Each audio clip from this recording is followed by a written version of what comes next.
अस्सलाम वालेकुम। I hope कि आप सब खैरियत से होंगे।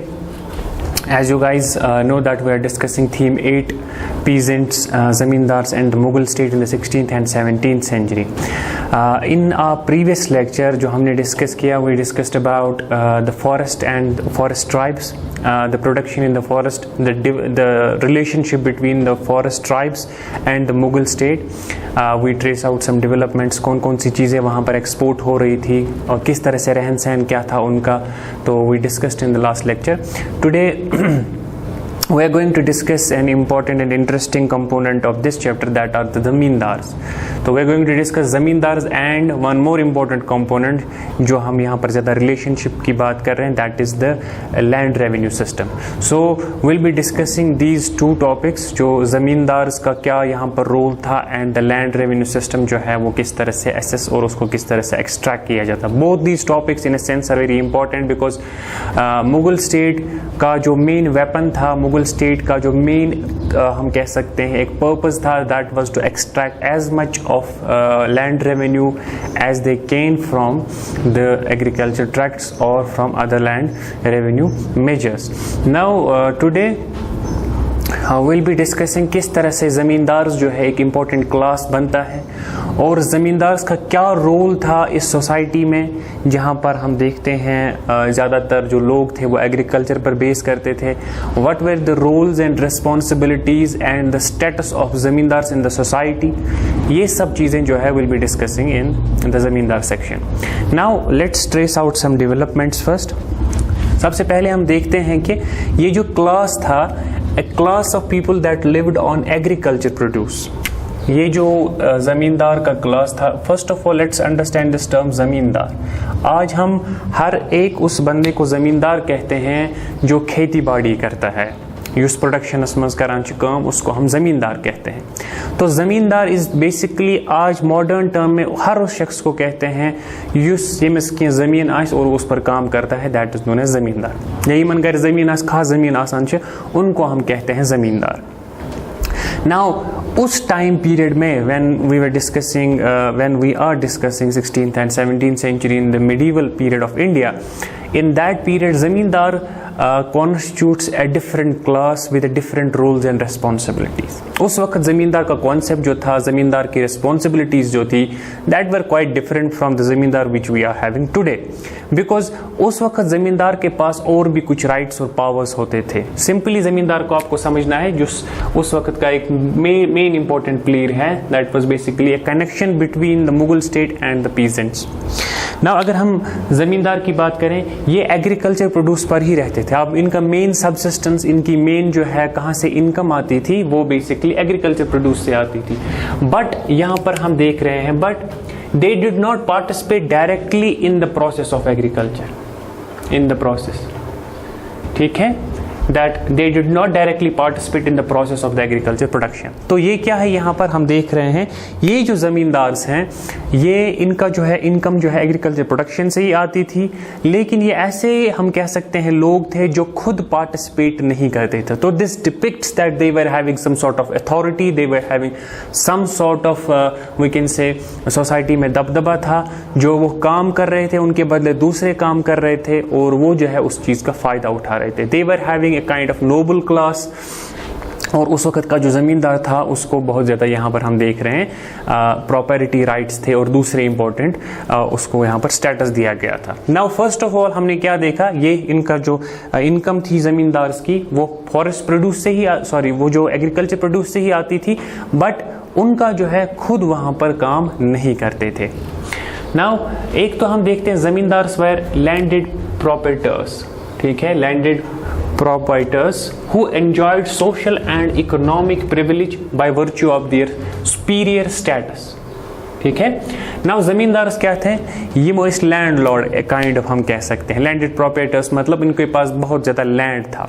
अब ये जो लैंड इनके पास एबेंडेंस में था, इस लैंड पे हम देखते हैं, और दूसरी जो चीज़ें थी, who enjoyed social and economic privilege, इनके पास सोशली और इकोनॉमिकली हम देखते हैं इनका स्टेटस जो था वो बहुत बड़ा था. अब ये जो स्टेटस था किस वजह से था? सबसे पहले अगर सोशली हम बात करें, सोशल एस्पेक्ट में हम इनकी कास्ट को देखते हैं तो ज़मींदार was not every Nathu Khaira. ज़मींदार जो था वो वही बनाया जाता था जिसकी कास्ट जो है वो हायरार्की में ऊपर हो। As this was the case in Muslims as well as in Hindus. दोनों में जिसकी कास्ट अपर कास्ट से जो बिलोंग करता था, मेजरली हम देखते हैं वो ज़मींदार जो है उसको ज़मींदार बनाया जाता था, या वो जो है जिसका ज़्यादा दबदबा होता था। That is basically the socially इनका क्या था? ये प्रिविलेज सेक्शन था और इनका जो है सुपीरियर स्टेटस था सोसाइटी में। लेकिन आज तो ना कुछ वन खोज सब कुछ ऐसा बिजनेस ज़बरदस्त कुछ लैंड वारिया, फिर हम उसको खोज सब वन पे को बेसिकली तमिस क्या उसका एक दबदबा होता है सोसाइटी में because of his social status, because of his economy, इन चीज़ों की वजह से, या because of his power also sometimes. तो यहाँ पर हम देखते हैं इनका है सोशली अच्छा प्रिविलेज सेक्शन है। At the same time economic privilege क्या थे? इकोनॉमिक प्रिविलेज इनके पास ये था कि इनको हम देखते हैं इनके पास लैंड जो था इट वाज इन एबंडेंस। जैसे अगर आपने कश्मीर हिस्ट्री को पढ़ा होगा, कश्मीर हिस्ट्री में भी जो ये अगर आप अपने पेरेंट्स से, ग्रैंड पेरेंट्स से बात करोगे कि यहाँ पर जो है लैंड किस तरह से बिफोर 1952 अगर बात करें तो वहाँ पर लैंड यूजुअली जो है वो बड़े बड़े महाराजा जो उसके क्लोज होते थे उनको दिया जाता था। 500 कनाल, हजार कनाल दिए जाते थे और वो उस पर ऐश करते थे। खुद कभी नहीं टिल करते थे उन लैंड्स को, rather they would employ the daily wagers जो होते थे उनको एम्प्लॉय करते थे उन फील्ड्स पे और उनसे काम लेते थे। उनको ये देते थे बस दिन की मजदूरी देते थे, बाकी जो भी प्रोडक्शन होता था वो खुद अपने लिए ले जाते थे। नाउ दिस इज बेसिकली हम देखते हैं यहाँ पर भी कुछ, यहाँ पर कभी लैंड किंग की तरफ दिया जाता था, किंग इनको देते थे, या उनकी एक मिल्कियत होती थी, पर्सनल लैंड जो होते थे वो चले आ रहे थे उनको, जो डिसेंडेंट्स इनके पहले आए थे उनसे मिलता जा रहा था। नाउ अगर हम इनका जो सोशल स्टेटस है ये तो कास्ट के बेस पर हम देख रहे हैं, और इकोनॉमिक स्टेटस जो है वो इनके लैंड जो है और जो दूसरा इकोनॉमिक स्टेटस उनके पैसे वगैरह, और जो close relationship between with the Mughal state उसका भी एक अलग सा एक दबदबा था इनके ऊपर। नाउ ये क्लास जो था इसका सबसे पहली बात कि ये खुद एग्रीकल्चर नहीं कर रहे थे, they performed certain services for the state. देखो एक और बात है, अब ये जो है ये स्टेट सर्विस भी करते थे। जैसे अगर आज हम देखते हैं ना, आज स्टेट सर्विस में कौन होते हैं जो स्टेट में कोऑर्डिनेशन बिठाते हैं, पॉलिसीज इंप्लीमेंट करते हैं, या कुछ एस्पेक्ट्स को एस्पेक्ट्स जो इंपॉर्टेंट होते हैं उनको देखते हैं। जैसे हमारे केएस के ऑफिसर्स होते हैं, जो सिविल सर्विस होते हैं, जो स्टेट के काम करते हैं, आईएएस होते हैं, वो काम करते हैं जो स्टेट की जो सर्टन सर्विसेज होती है उनमें अपना योगदान देते हैं, कंट्रीब्यूशन देते हैं। सेम यहाँ पर भी उस वक्त का हम कह सकते हैं सिविल सर्विस क्लास जो था, या दूसरा जो लैंडेड एरिस्टोक्रेसी थी, वो हम देख रहे हैं certain services for the state, ये स्टेट के लिए काम करते थे। Which state? यहाँ पर स्टेट का मतलब है मुगल स्टेट। मुगल स्टेट के लिए सर्विसेज देते थे। एक इनका अपना एक अलग सा सिस्टम था जिसमें इनको बहुत ज्यादा आराम की जिंदगी थी। At the same time they were doing the services for the Mughal state. Now इनको हम देखते हैं, दे हेल्ड एक्सटेंसिव पर्सनल लैंड्स। इनके पर्सनल लैंड्स भी बहुत ज्यादा थे। पर्सनल लैंड्स जो मैंने अभी कहा, पर्सनल लैंड्स को क्या कहते हैं? कौशिर पट्टी वर्ड याद करा इस्तेमाल, मिल्कियत चरमना मिल्कियती जमीन। मिल्कियती मतलब ये ऑन पेपर्स है, ये हमारे जो है ऑन रिकॉर्ड हमारी जमीन है। तो इसी तरह से इनकी जो है एक्सटेंसिव पर्सनल लैंड्स थी, बहुत ज्यादा लैंड्स, 500, 600, हजार कनाल एक के पास होते थे। तो उसको कमाने की, उसको खुद काम करने की कोई ज़रूरत नहीं है, बस उसको ये बस नज़र गुजर रखनी थी और जो है कोऑर्डिनेशन बिठानी थी, ये काम करना था उनको। नाउ ये हम देख रहे हैं बेसिकली ज़मींदार क्लास जो था ये एक यहाँ पर एक डोमिनेंट क्लास था अगर हम बात करें विद रेस्पेक्ट टू एग्रीकल्चर। ठीक है, ये मिल्कियत की जमीन थी इनकी। अब मिल्कियत lands were cultivated for private use of the zamindar. अब ये जो है इनके पर्सनल लैंड्स, इसका स्टेट से कोई लेना देना नहीं था। अब इसकी जो भी इनकम होती थी दैट वाज पर्सनल टू जमींदार, अपनी उसको ये जो इसमें लैंड जो इसमें जो रेवेन्यू आता था उसका पर्सनल होता था। State has no claim in it only with respect to the taxes and other things. बाकी जो रेवेन्यू इनकम जो थी वो ये अपने पास रखते थे। तो they were having a dominant position, they were having a dominant place in the agriculture sector, और इनका जो है बहुत ज्यादा यहाँ पर दबदबा भी था। Now zamindars could collect revenue on behalf of state. This is another aspect we just talked about the certain services for the state. The first service हम कह सकते हैं, the main service which zamindars did for the state or the Mughal state at that time was that they could collect revenue on behalf of the state. Now collection of revenue किन से लिया जाता था? Collection of ये जो revenue होता था ये जो वहाँ पर हम पीजेंट्स देखते हैं उनसे रेवेन्यू लिया जाता था. रेवेन्यू इन ए सेंस आप जो है अपनी लैंड पर जो कल्टीवेशन कर रहे हो, चाहे किसी भी क्रॉप की कर रहे हो, उस पर एक टैक्स लगेगा. लैंड रेवेन्यू जो है उससे एक्सट्रैक्ट किया जाएगा. वो हम देखते हैं कभी कभी 1/3 भी होता था या कभी 1/6 भी होता था. वो डिमांड के नीड पे होता था. तो यहाँ पर ये जमींदार इज द क्लास जो बीच में है, जो extraction of that land revenue peasant से लेगा और जो है मुगल स्टेट को देगा. Now this is one important जो है इनकी जिम्मेदारी है. सेकंड हम देखते हैं service which was compensated financially. अब ये सर्विस भी हम देखते हैं. अब ये जो सर्विस दे रहे हैं स्टेट को, इसको अलग से इनको कंपनसेट किया जाता था. अलग से इसकी अलग से फाइनेंशियली इनको पैसे दिए जाते थे, दूसरी चीजें दी जाती थी, गिफ्ट्स वगैरह. तो ये हम देख रहे हैं जमींदार को इस काम के लिए अलग से, और दूसरे जो उनकी अपनी लैंडेड प्रॉपर्टीज थी दैट वाज प्लस पॉइंट इनको. They also had the control. अब देखो ये जमींदार का सेक्शन जो है ना, एक एक करके हम देख रहे हैं इसकी कितने पावर्स थे. One more power, they also the control over military resources. इनका मिलिट्री रिसोर्सेज पर भी कंट्रोल होता था. बिकॉज अगर उस सोसाइटी को अब एक बार फिर दिमाग में लाओ, हम मुगल सोसाइटी की बात कर रहे हैं नाउ. ये देखो आप, ये अगर हमने उस वक्त का ये मुगल लैंड है, यहाँ पर किंग खुद बैठा है, ठीक है. अब ये जो है यहाँ पर डिफरेंट परगनाज हैं और इन परगनाज में छोटे छोटे ट्रैक्ट्स ऑफ लैंड है. तो ये जमींदार के पास है. नाउ हर एक में जमींदार है और उसको रेवेन्यू देना पड़ता है किंग को. हर एक को यहाँ पर किंग को रेवेन्यू देना पड़ता है. और यहाँ हम देखते हैं इस ट्रैक्ट ऑफ लैंड में, फॉर एग्जांपल ये यहाँ से लगभग 500 किलोमीटर, 600 किलोमीटर, 800 किलोमीटर दूर है. तो यहाँ की जो लोकल हम देखते हैं, लोकली अगर कोई इशू हो जाता था, लोकली कोई रिबिलियन, लोकली कोई पीजेंट रिबिलियन हो जाता था, तो उस वक्त उसको कंट्रोल करने के लिए इन्हीं जमींदार को ये पावर्स दिए गए थे that you could subdue the peasant rebellion, the peasant revolts. तो इस वजह से हम देखते हैं they were given the control of military service also. They were having the extensive control on the military resources. And उनको अलग से हम देखते हैं फोर्ट्रेस, जैसे फोर्ट में रहते हैं, एक वॉल्ड होता है एक प्रोटेक्शन के लिए, उनको फोर्ट्रेस में हम देखते हैं. फोर्ट्रेस में उनकी फैमिलीज वगैरह जो है रहती थी, as well as armed कंटीजेंट्स.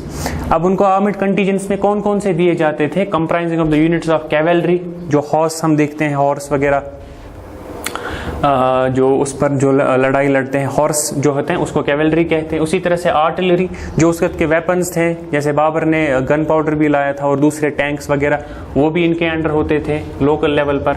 And infantry, foot soldiers जो होते हैं वो भी इनके अंडर थे. So they were having this economic right as well as now they are having the power behind them. तो उमन सत कथ करें, उमन सत उलझुन उछन सहाली गो अजकिस मोइनतो ती. अगर लोकली हम बात करें अजकिस एसपीएस सहित जो एक डिस्ट्रिक्ट का होता है तमिस सत उलझुन. तो ये हम देखते हैं उस वक्त इनका जो है जमींदार का बहुत ज़्यादा दबदबा और एक स्ट्रॉन्ग होल्ड था मुगल सोसाइटी में. नाउ काम क्या था इनका? Collect land revenue from on behalf of the state. अब कॉन्टेम्प्रेरी डॉक्यूमेंट्स जो हमें यहाँ मिलते हैं ना, जैसे आइन अकबरी है, दूसरे लोकल रेवेन्यू रिकॉर्ड्स हैं, उससे हमें ये इंप्रेशन भी आता है, ये भी समझ आता है दैट कि many have been the source of origin, that the conquest may have been the source of origin of zamindar. This involved the colonization of new lands by transferring the rights by order of the state. तब इसका क्या मतलब है? जो ये contemporary documents हैं उनसे हमें ये भी पता चलता है अब जमींदारी का ओरिजिन कहाँ से हुआ. इसके ओरिजिन पर भी ये जो कुछ स्कॉलर्स में डिबेट डिस्कशंस हैं उसमें कहा जाता है, ये इंप्रेशन पड़ता है कि ये जो जमींदारी दी गई थी बेसिकली कॉन्केस्ट के बाद दी जाती थी. फॉर एग्जाम्पल अगर आपने किसी एरिया का कॉन्केस्ट किया तो वहां पर एक बड़ा सा लैंड का टुकड़ा जो है वो आप क्या है जमींदार, किसी जमींदार को दोगे, उसके अंडर रखोगे. तो ये कॉलोनाइजेशन ऑफ न्यू लैंड, नए नए लैंड्स को कॉलोनाइज करना. जैसे अगर आप एक्सटेंशन ऑफ लैंड, जैसे अभी आप इंडिया में किसी ज़्यादा रीजन आपने नहीं फैलाया, now you are extending your control to the borders across the borders, तो वहां पर नए नए जो लैंड्स आएंगे तो वो आप प्लेस कर रहे हो, वहां पर जो लोकली नून फिगर होगी, आपको बहुत ज्यादा हेल्प की होगी, आप उसको वो ट्रैक्ट ऑफ लैंड दोगे। Now that's basically colonisation. Colonisation simply अगर हम हिस्ट्री में बात करते हैं, the subjugation of the powerful country, the subjugation of a less powerful country by more powerful country हम देखते हैं। New lands by transfer of the rights, जिसमें ट्रांसफर होते थे राइट्स जो स्टेट खुद देती थी अपने जो उनके ट्रस्टेड नोबल्स होते थे, ट्रस्टेड बंदे होते थे, उनको ये कभी कॉन्केस्ट, जैसे दूसरे रीजन को कॉन्केस्ट किया, वहां के लोगों को अपने अंडर लिया और वहां पर जमींदारी जो है वहां पर एस्टैब्लिश की।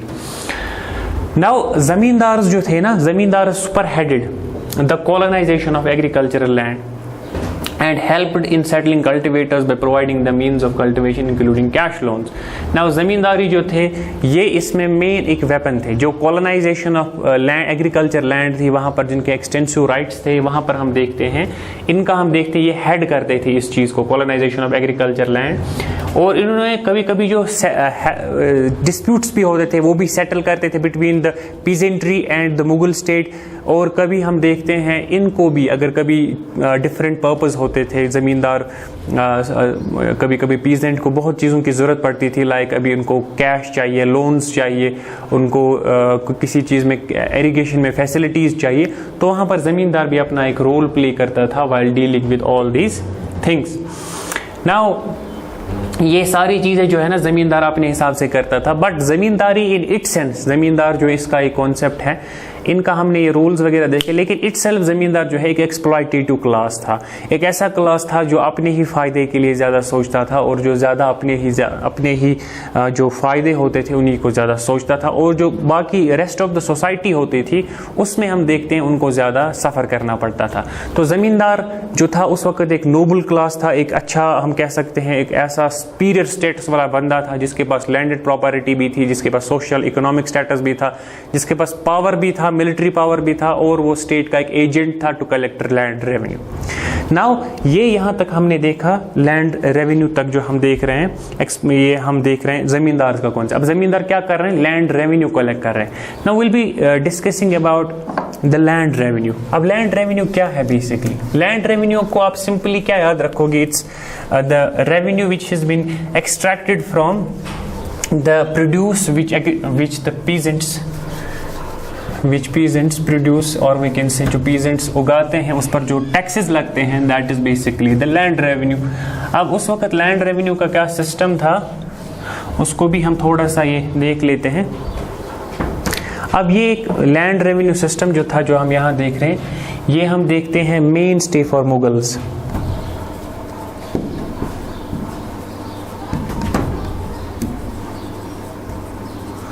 मेन स्टे फॉर मुगल्स का मतलब एक इंपॉर्टेंट चीज जो मुगल्स को यहाँ रोके हुए थी, या मुगल्स जो थे एक मेन कंपोनेंट जो वो यहाँ से एक्वायर कर रहे थे, दैट वाज लैंड रेवेन्यू, जो मुगल एक काइंड ऑफ मुगल मशीनरी को चला रही थी, जहाँ पर आपको बहुत सारी चीज़ों की ज़रूरत होती है। एट द सेम टाइम अगर आपके पास पैसे, इकोनॉमी नहीं है, कंटिन्यूस फ्लो ऑफ मनी नहीं है, तो आप उसको कंटिन्यूस नहीं रख सकते हो। So this was basically one of the main हम कह सकते हैं कंपोनेंट जो एग्रीकल्चर लैंड, जो पीजेंट्स, जमींदार और मुगल स्टेट को हमेशा बांधे हुए था।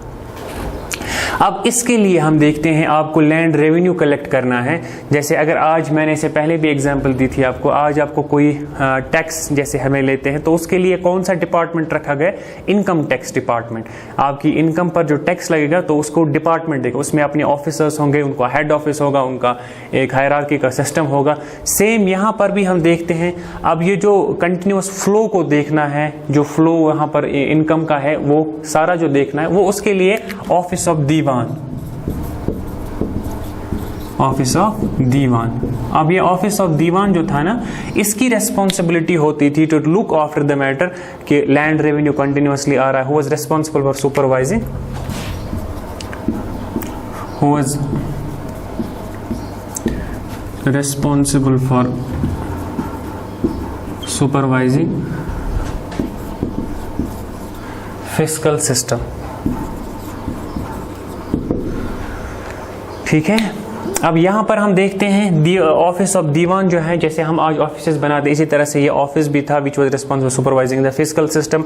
जहाँ फिजिकल सिस्टम में जो भी आता है, जैसे आपके रेवेन्यू ऑफिसर्स है, रिकॉर्ड कीपर्स है, इसमें अब अंडर आते हैं दीवान के अंडर रेवेन्यू ऑफिसर्स, इसी तरह से रिकॉर्ड कीपर्स, नोटरीज, ये सब जो है इनका काम क्या होता था, इस लैंड रेवेन्यू का हिसाब किताब रखना, कंटिन्यूस देखना किसने कितना दिया है, कौन नहीं दे रहा है, कौन दे रहा है कंटिन्यूसली, किसका कितना बनता है, ये सब चीजें जो मैथमेटिक्स हैं ये सब के हवाले किया गया था।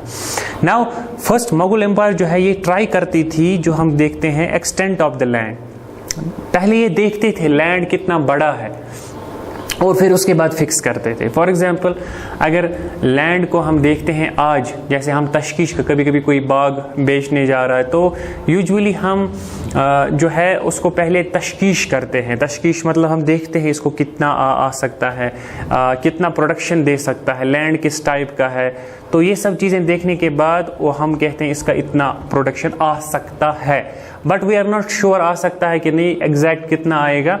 अब यहाँ यही चीज़ यहाँ पर भी हो रही थी। मुगल एम्पायर में फर्स्ट सुपरवाइज करती थी, specific detail, specific information about these lands वहाँ पर कलेक्ट करती थी और उसके बाद हम देखते हैं फिक्स करती थी लैंड रेवेन्यू। उसके बाद ये सब चीज़ देखने के बाद now land revenue arrangement consist 2-3 stage इसमें आते थे लैंड रेवेन्यू में, जो हम देखते हैं।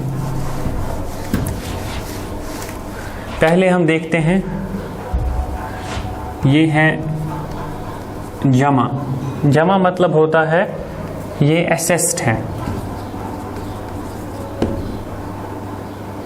असेसमेंट भी कह सकते हैं, और फिर है हासिल, रेवेन्यू कलेक्टेड या अमाउंट कलेक्टेड, ठीक है। नाउ जमा इज असेसमेंट, हासिल इज कलेक्टेड। नाउ अमिल गुजार एंड रेवेन्यू कलेक्टर का काम होता था ये, अमिल गुजार और रेवेन्यू कलेक्टर, तो इनके अंडर। जमा मतलब असेसमेंट के तौर पर आपने कोई लैंड ली है, आपने किसी लैंड को देखा है और उस लैंड को आपने उस पर जो असेसमेंट लगाई है ये इतना आ सकता है, उस बेस पर आपको टैक्स देना है। फिर लेटर पीरियड में ये भी एसेस किया जाता था इससे कितना हासिल हुआ है, ये जो ओवरऑल इसमें प्रोडक्शन हुई है वो कितनी हुई है उसमें, और उस हिसाब से फिर उसको मेजर किया जाता था नेक्स्ट टाइम के लिए भी। तो जमा एंड हासिल दोनों चीज़ों को देखा जाता था while dealing with the land revenue. Now their way certain different types of land जो थे ना, हर एक लैंड पे हम कह सकते हैं सेम लैंड रेवेन्यू नहीं एक्सट्रैक्ट किया जाता था, but rather there were different types of land and land was itself classified in different categories. Now classification of land अगर हम देखें, उस वक्त जो लैंड की क्लासिफिकेशन थी अकबर के टाइम पे, classification of land during Akbar's time, Akbar के टाइम पे क्लासिफिकेशन ऑफ लैंड क्या क्या थी। तो कोई लैंड, जैसे अगर हम इस चीज़ को समझने के लिए कहें, कोई लैंड होती है जिस लैंड में हम देखते हैं ज़्यादा ये होती है, प्रोडक्शन ज़्यादा इंक्रीज होती है, कोई लैंड ज़्यादा फर्टिलिटी में ज़्यादा अच्छा होता है तो उसमें ज़्यादा हम कहते हैं प्रोडक्शन होती है। कोई लैंड ऐसा होता है जिसमें प्रोडक्शन कम होती है, उस हिसाब से उसकी जो है प्रोडक्शन कम होती है, उसकी फर्टिलिटी कम होती है, उसमें मिनरल्स कम होते हैं, दूसरी चीज़ें जो होती हैं इरीगेशन फैसिलिटीज़ कम होगी तो उसमें जो है कम होता है। कोई बंजर होती है जिसमें बहुत ज़्यादा कम प्रोडक्शन होती है और कुछ सर्टन क्रॉप्स ही ग्रो होते हैं। इस हिसाब से आप सेम रॉड से या सेम हम कह सकते हैं टैक्स हर एक ज़मीन पर नहीं लगा सकते। आप जिस ज़मीन पर 1/3 लगाओगे उसमें जो निकलेगा उसका 30 उसका थर्ड जो उसका शेयर होगा वो हम लेंगे, लेकिन जब वहाँ पर प्रोडक्शन ही बहुत कम है तो आप किस तरह से वहाँ पर 1/3 लगा सकते हो। जब प्रोडक्शन ज़्यादा होगी तो आप ज़्यादा टैक्सेस लगा सकते हो ना। अगर हम यहाँ पर बात करेंगे कौन कौन से लैंड्स जो क्लासिफिकेशंस हो रही हैं ना, आप मैं थोड़ा सा ये आपके लिए लिख लेता हूँ। एक तो है पोलाज, ये पहला था। ये पोलाज वो लैंड थी which was annually cultivated, which was annually cultivated, ये पोलाज थी। And never allowed to fallow, never allowed to fallow मतलब क्या होता है, इसको कभी ऐसे नहीं छोड़ देते, to regain it is fertility, उस वजह से नहीं छोड़ देते। नाउ ये जो हम देखते हैं पोलाज का जो लैंड था ये मोस्ट फर्टाइल लैंड था। मोस्ट फर्टाइल, यहाँ पर सबसे ज़्यादा हम देखते हैं प्रोडक्शन निकलती थी, एनुअली कल्टिवेट होता था हर साल, और किसी साल भी इसको छोड़ा नहीं जाता था। कभी कभी लैंड को फैलो छोड़ा जाता है, विदाउट कल्टिवेशन छोड़ा जाता, ताकि इसमें जो फर्टिलिटी है वो रीगेन हो सके। तो यहाँ पर पोलाज जो था वो सबसे ज़्यादा हम देखते हैं यहाँ पर इसको। दूसरा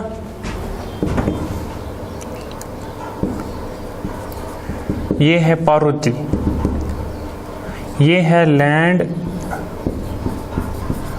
left out of cultivation for a time, left out of cultivation for a time, mean for a time to recover strength. तो ये भी हम देख रहे हैं दूसरा इंपॉर्टेंट जो पार्वती का लैंड है, इसमें एक साल कह सकते हैं हम, 1 ईयर, एक साल के लिए लैंड को छोड़ा जाता था। Land left out of cultivation for a time, for a year to regain strength. To regain strength मतलब क्या होता है, जो कंटिन्यूस आप एग्रीकल्चर करते हो, कोई लैंड जो है वो एग्जॉस्ट हो जाए, उसके मिनरल्स एग्जॉस्ट होते हैं, उसमें जो फर्टिलिटी है वो खत्म हो जाती है, इस वजह से एक साल उसको ऐसे ही छोड़ दो, नेक्स्ट ईयर अगर जब उस पर आप कल्टिवेशन करोगे तो वो प्रोडक्शन ज़्यादा देगी। तो ये दूसरी टाइप ऑफ लैंड थी जिसको पार्वती कहते थे। नाउ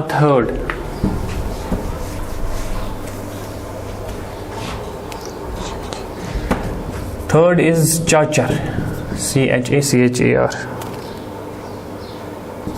ये वो लैंड थी, लैंड दैट हैज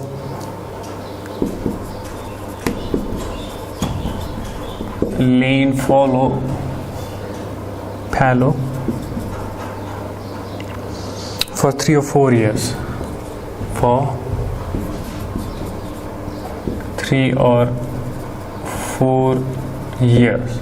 तो ये चार्जर की ज़मीन है, इसमें जो है हम देखते हैं इसको 3-4 साल के लिए रखा जाता था फैलो, फिर जाके उस पर कल्टिवेशन हो सकती थी। तो इसकी प्रोडक्शन बहुत कम थी, और हम कह सकते हैं this was a kind of charger, A less quality land, जिसमें प्रोडक्शन कम होती थी, जिसमें जो है अगर मेहनत जो है 4 साल तक इसको फैलो छोड़ना पड़ता था। दो charger.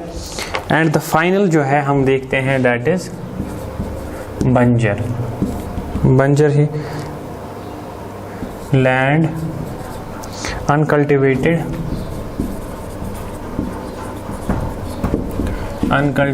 for 5 years or more।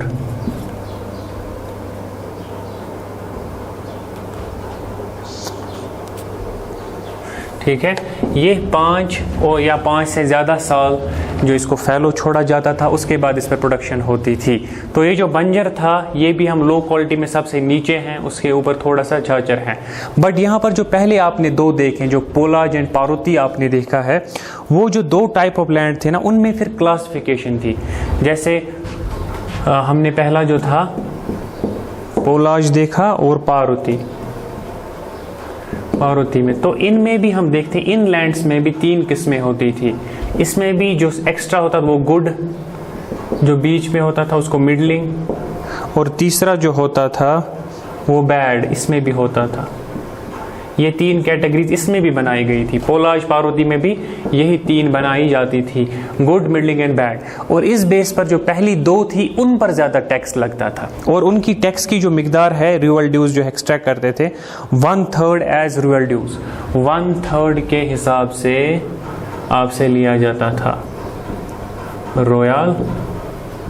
Royal dues 1/3 लिए जाते थे, तो 3 में से 1 हिसाब को देना पड़ता था।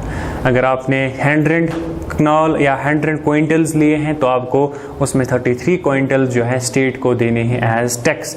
तो आप देख सकते हो किस तरह से इस क्लासिफिकेशन ऑफ लैंड में लैंड को किस तरह से रेवेन्यू जो है उसको एक्सट्रैक्ट किया जाता था, और ये सब चीज़ें जो है मुगल स्टेट की हम देखते हैं उसको एडमिनिस्ट्रेशन के हिसाब से वो ये सब चीज़ें कर रहे थे। Now this was all about the zamindars and the land revenue. In our next lecture Inshallah, we will be discussing about the flow of silver, the Ayin Akbari of Abul Fazl जो है उस पर थोड़ा और बात करेंगे, and that might be the last lecture of this chapter also. Inshallah, अगर हमें जल्दी मौका मिलता है ऑफलाइन मिलने का भी, will be discussing certain other aspects as well. आप जितना भी जो ये क्लिप सुन रहा है वो दूसरों तक इसको पहुंचाए जो दूसरे स्टूडेंट्स आपके हैं, ताकि जब हम वहाँ ऑफलाइन में पढ़ें तो आपको ये जो बीच में कुछ लेक्चर मिसिंग ना लगे. ये कनेक्ट होता है, एक सीरीज ऑफ लेक्चर्स का कनेक्ट होता है. जब आप बीच में पढ़ोगे तो it will be very difficult for you to get that thing not from the beginning, rather from the at the end. So it will be difficult for you. That I would suggest you, जो भी ये देख रहा है अभी, कि इसको उन बच्चों को पहुँचाए. मैं उनसे ये बता रहा हूँ कि आप before going for the offline classes आप इन चैप्टर्स को जल्दी से ख़त्म करो, ताकि आपको वहाँ पर ज़्यादा परेशानी ना हो कनेक्ट करने में फिर से हम कहाँ पहुँचे हैं. आई होप कि आपको आज का लेक्चर जो है फ्रूटफुल लगा होगा.